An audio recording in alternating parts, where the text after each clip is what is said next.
कुठला विषय? तो विजय ग्रुपवाला.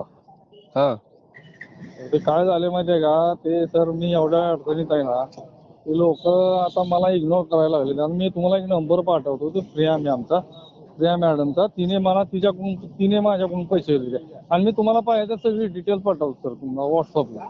अच्छा अच्छा अच्छा. त्या दिवशी फक्त तुम्ही मला मला नंबर दिला नाही दादा. त्या दिवशी मी नाही नंबर दिला मागितला नाही म्हणजे तुमच्याकडे. त्या दिवशी ते लोक बोलले होते पैसे देतो, आणि त्या लोकांनी एवढं मला हे केलं ना. आज माझ्या बायकोचं ऑपरेशन होतं, मी घेऊन गेलो तिला, पण ते कसं आहे डोनेशन मध्ये ऑपरेशन करायचं होतं. त्या लोकांनी मला फक्त 50,000 रुपये मला बोलले होते, की तुम्ही ऍडमिशन फी भरा, कारण 3-3.5-4 लाख रुपयाचा खर्च होता. ते म्हटले 2 लाखात आम्ही तुम्हाला करून देतो. तर ह्या लोकांच्याकडे माझे 1,26,000 होते, त्यातले 25 त्यांनी दिले आणि परत म्हटले आम्ही तुम्हाला देतो. आज 4 दिवस झाले सर, मला एवढं त्यांनी सतावलं ना.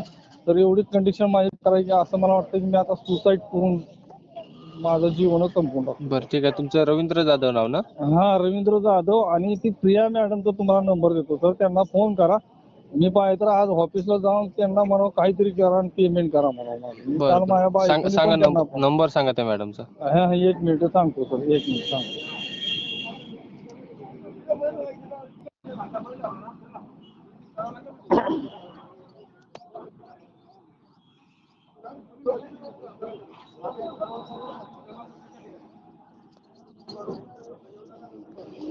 हॅलो. हा बोला ना. 91 91 366 91 366 3.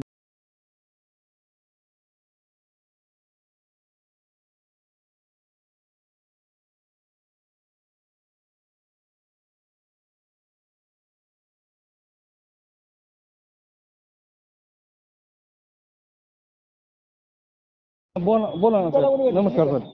हा त्या कॉल उचलत नाही त्या प्रिया मॅडम. त्या अजून ऑफिसला आल्या नसतील साहेब. नाही कॉल 10 वेळेस कॉल केला, उचलत नाही. त्याच्यानंतर नुसत्या कट करतात आणि आता लावतोय तर डायरेक्ट व्यस्त दाखवतं. मला वाटतं ब्लॉक करून टाकले.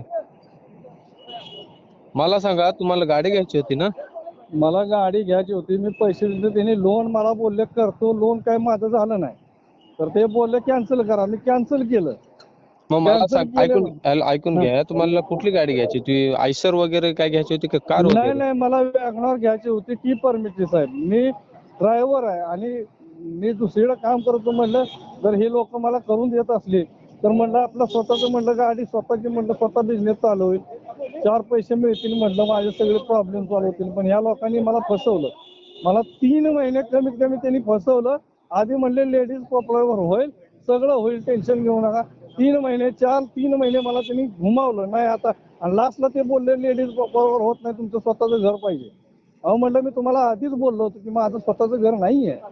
मग होत मी नाही, तुम्हाला मग ते ऐकून घ्या. मग त्यांना अगोदर कळायला नको का? होत नाही मग ते गरीबाला काय असंच येड्यात काढायचं का? नाही, येड्यात मला त्यांनी काढलं. परत ते म्हणले तुम्ही कॅन्सलेशन लेटर द्या. मी कॅन्सलेशन लेटर बी दिलं. ते म्हणले तुमचं 30 दिवसात पेमेंट होईल. 3 दिवसात त्यांनी काय मला पेमेंट केलं नाही. परत मला त्यांनी 15 दिवस लेटचा चेक दिला, 1,26,000 रुपये. तो बी माफ झाला.